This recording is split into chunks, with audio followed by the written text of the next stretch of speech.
है भैया, एक बार फिर से हमारे माँ इंद्री म्यूजिक स्टूडियो सूरज एवं शशांक के देखरेख में एक गीत प्रस्तुत बा। हम गायक कलाकार कमलेश लहरी व साथी और हमारे कोरस पे हारमोनियम कोरस पे हमारे भाई साहब पप्पू जी जो कि रहीम पट्टी से, और हमारे त्रिलोकी नाथ ढोलक वादक पे, और हमारे भाई साहब बिंजू पागल और आशीष और दीपक भाई कोरस के साथ आप लोगों के बीच एक गीत प्रस्तुत बा। आशा ना पूरा विश्वास बा कि आप लोग जरूर पसंद करेंगे। कवि के 4 लाइन भूमिका बा, स्वर लगाई क्या मास्टर कि मोरे रामा,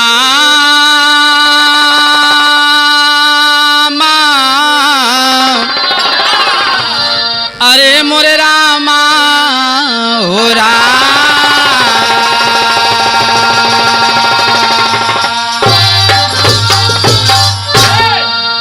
कि कंस कृष्ण बनी बंसी तेरे ना शब्द पड़ा सखी के काने,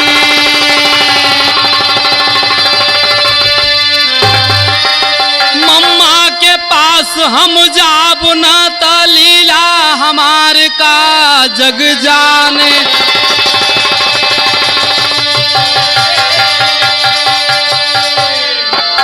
कांधा राधा बनी धीरे चले, देखतई मम्मा बौराई गए,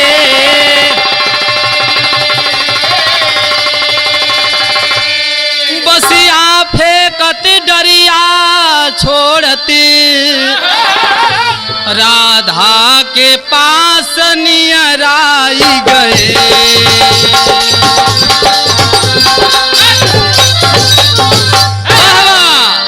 ए भैया, ये कहानी वह समय का बा जहाँ समय कंस कृष्ण बन के और कदम के डाली पर बंसी बजावत बा कि आज हम बंसी बजाई तो राधा जी आई हैं, उनके साथ मौज मस्ती कर जाए।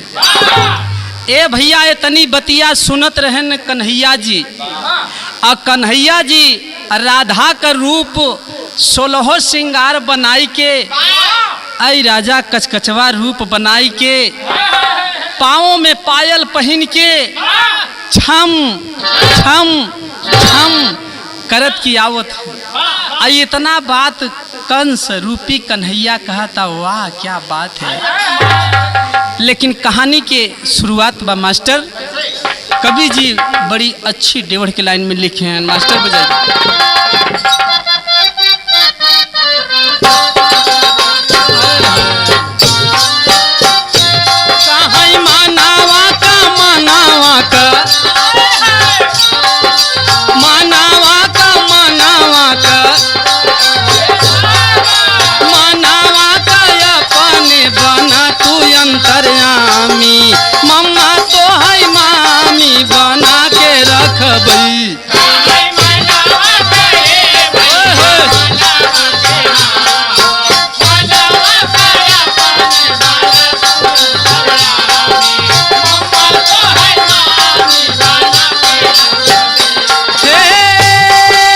मम्मा तो है मामी बना के रखबई, मम्मा तो है मामी बना कहीं मनावा का ये हो गया, मनावा के अपने बना तू अंतर्यामी, मम्मा तो है मामी बना के रखबई।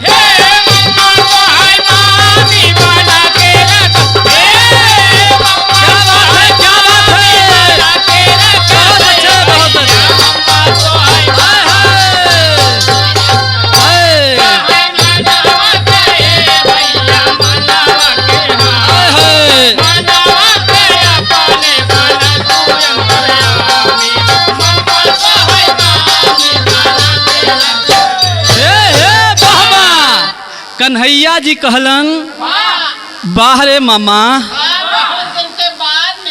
मामा तो है मामी न बनावत हमार कन्हैया। लेकिन कवि जी अंतरा में बड़ी अच्छी बात लिखा। अगिया बुझाव कहीं धई के कलैया औ आज तोहरी मतिया के मारे बा कन्हैया हो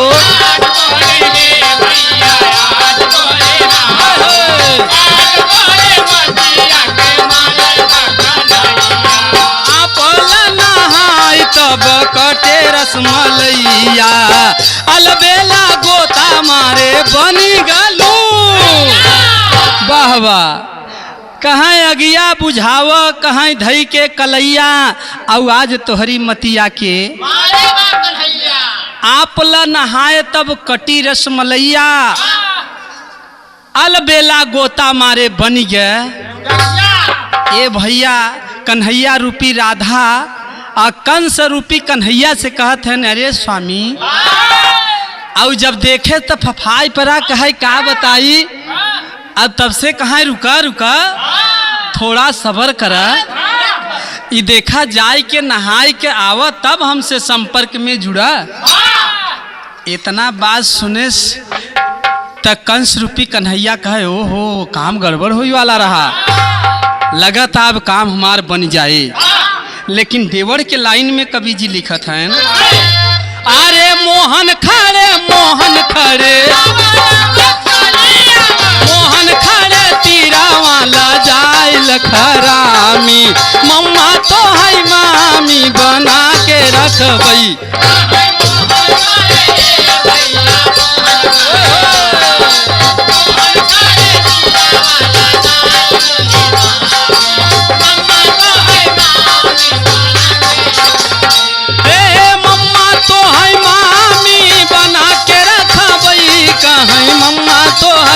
मामी बना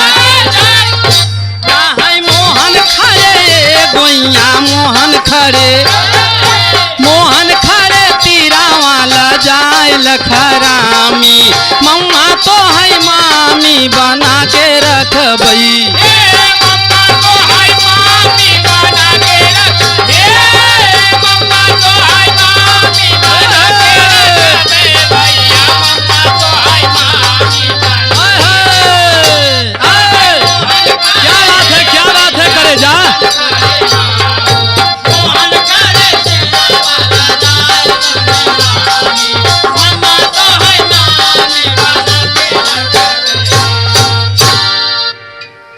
ए भैया उस समय जब कन्हैया जी कहलन कि तू नहाय के आव तब हमसे संपर्क करा ए भैया जब गोता मारे से नहीं जब डुबकी लगाए तब मम्मा से मामी बनिए और हर कन्हैया जी सामने खड़ा है ना अपन रूप बनाए तब होत काबा कवि जी दूसरे बंद में लिखा था एक लाइन गीत बा मास्टर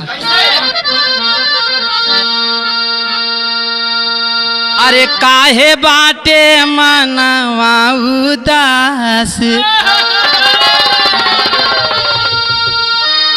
काहे बाटे मनवा उदास सुना हो गोरिया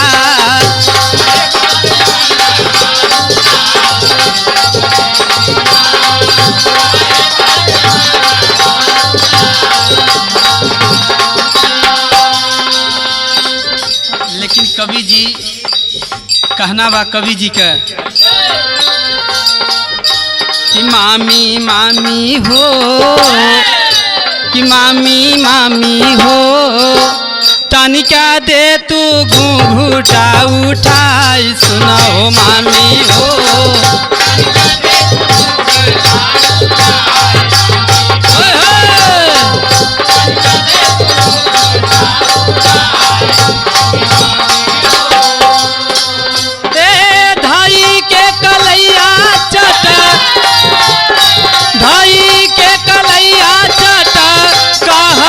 कन्हैया मामी मामी हो मामी मामी हो तनिका दे तू घूंघूटा उठाई मामी मामी हो तनिका दे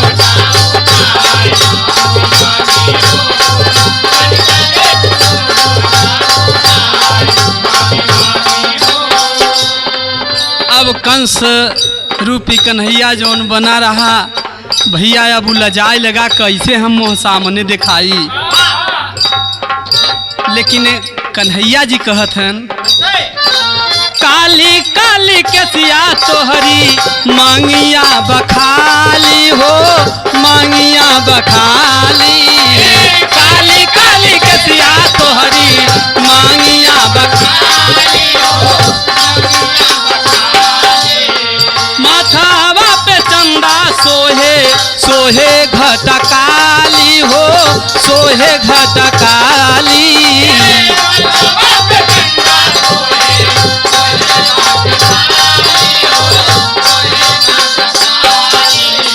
बेसरी तीन पतिया करे,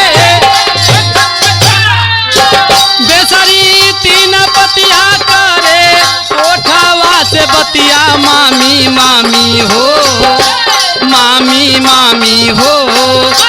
तनिका दे तू घूंघूटा उठाई, मामी मामी हो। तनिका दे तू घूंघूटा उठाई।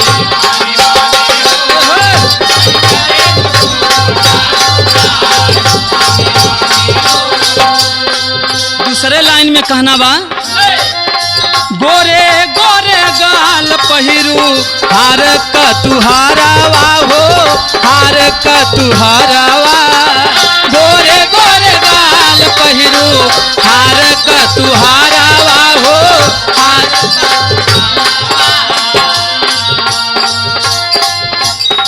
सोनाया सा लागल जैसे लटका जफरावा हो, लटका जफरावा।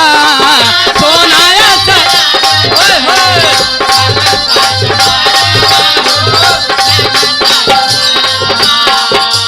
पहिरे झजर छिटिया कमर कर धनिया मामी मामी हो, मामी मामी हो।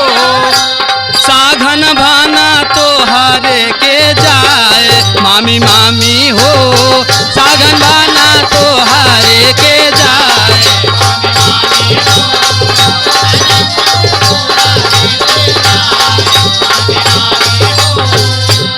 और कहना बा, साया नीचे बाजे तोहरे पाँव का पयलिया हो, पाँव का पयलिया।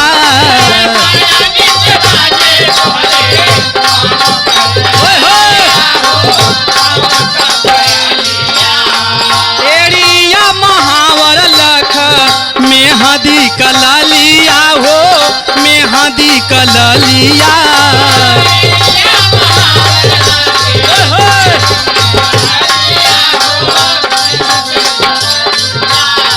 बनी गाऊ औबल तोहरे, बनी गाऊ औबल तोहरे, पावना ही चपल मामी मामी हो, मामी मामी हो। तनिका दे तू घूंघूटा उठाई, मामी मामी हो। तनिका दे तू घूंघूटा उठाई, मामी मामी हो। तनिका दे तू घूंघूटा उठाई, मामी मामी हो।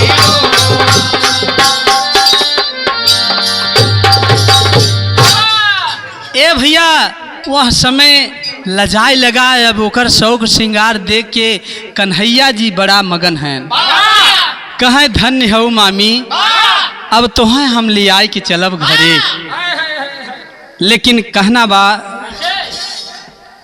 मास्टर कि धई के कलैया चले घरवा के काधा, और धोखेबाज कन्हैया चुपकी चुप के से साधा हो।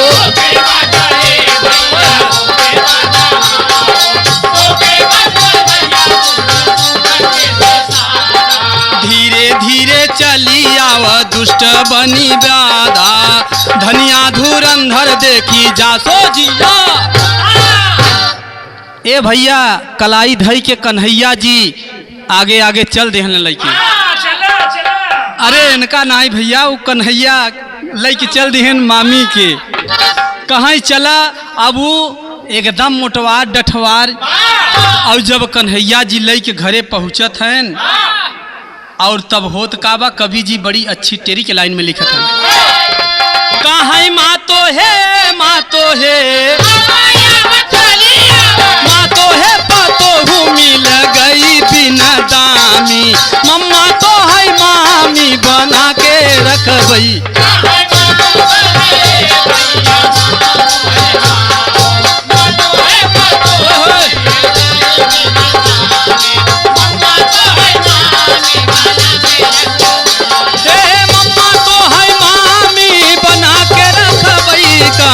मम्मा तो है मामी कहाँ माँ तो है पातो हूँ मिल गई बिन दामी, मम्मा तो है मामी बना के रखबई।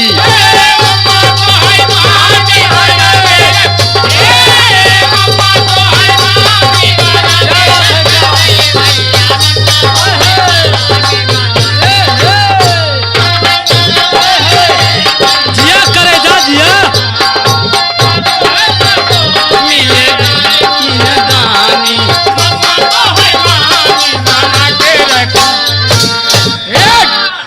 कन्हैया जी कहाँ माई ये देखा तोहार पतो हुआ, बिना खर्चा बर्चा किए बिना हर फिटकिरी के तो है पैदल लेके चावत है। और जब इतनी बतिया सुने सो तब कवि जी का लिखत है मास्टर, कि खड़ी होके सोचे बपुरी होता बड़ा धोखा, और खोला जी ने मोह तो हर माल नहीं चोखा।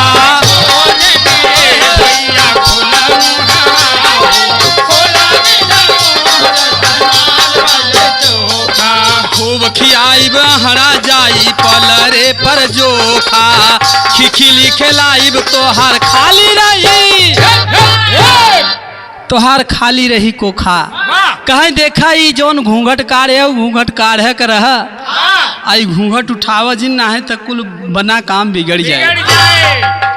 आई तोहरे संगे हम सब कुछ करब लेकिन तोहरे लड़का न हो दे। इतनी बात जब सुन ले तब कवि जी बड़ी अच्छी लाइन लिखत है मास्टर, अरे मस्त भये मस्त भये मस्त भये मोहन बहिया मामी कथामी, मम्मा तो है मामी बना के रखबई।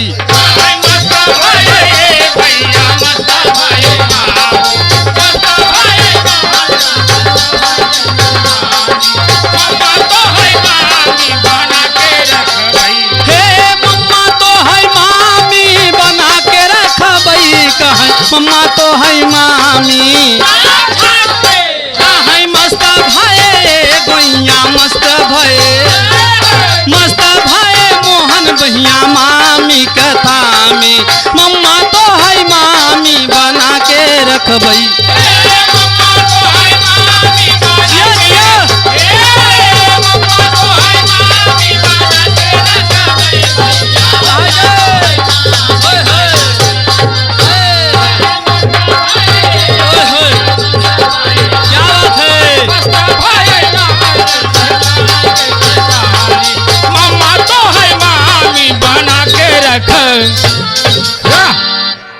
मस्त भय मोहन बहिया मामी के थामी और मम्मा तो है मामी। लेकिन कवि जी यहाँ लाइन बदल दे मास्टर, आल्हा के लाइन में बा, हाय रूपवा पे मोहित होई के जारेला पतिंग नाये भैया, चरी जाला पंखावा तब रहे तरफड़ा,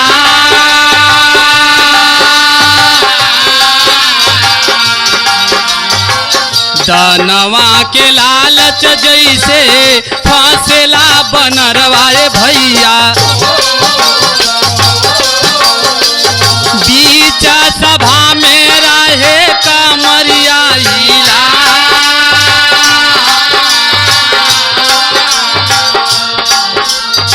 राधा जी के मोहिया में कंस फंस गईले भैया, लई गईले मोहन घरे दुल्हन बना।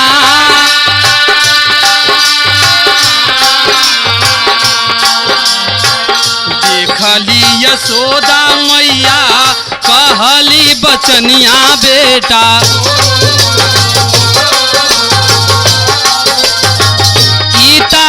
असुरा बेटवा तो है जाए खा।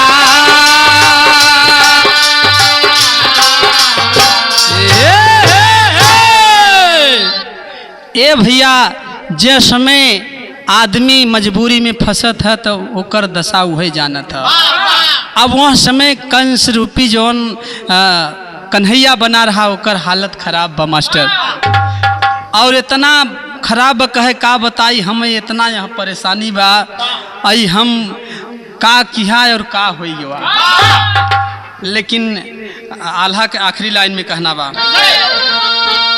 अरे घरवा का काम करे माजे बरतनवा माई, पीसे कूटे धाना दे बई मुसरा थमा।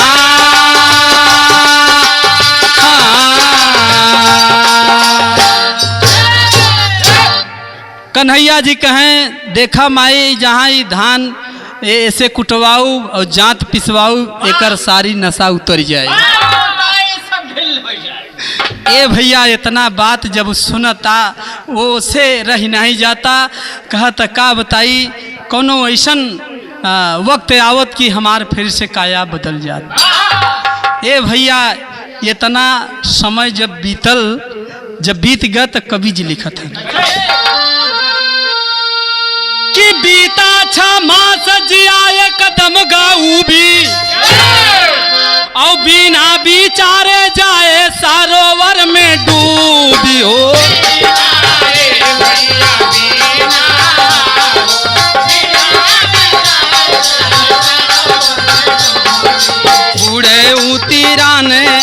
बुढ़ते उतीराने जाने ताबे अपन खूबी, बदला रूप देख तब मन में बढ़ी। ए भैया, जब 6 महीना बीत गया, उबियाई के रज के मौका पाए और चला गया, फिर वहीं सरोवर में डुबकी लगा ले। और जब डुबकी लगाए तो फिर अपने काया पुर्जा में आइए। लेकिन कवि के घराने का परिचय देते हुए आखिरी लाइन में कहना मास्टर, कहीं मूर्ख बने ये भैया मूर्ख बने, कहीं मूर्ख बने चुतिया गोविंद जग में जितने कामी, मम्मा तो है मामी बना के रख बई। ये भैया मूर्ख बने, हाय हाय चुतिया गोविंद जग में जितने कामी, मम्मा तो है मनावा का अपने बना तू अंतर्यामी, मम्मा तो है मामी बना के रख बई। मम्मा तो है मामी बना के, मम्मा तो है मामी बना के रख बई भैया, मम्मा तो है मामी। भैया मनावा का अपने बना तू अंतर्यामी।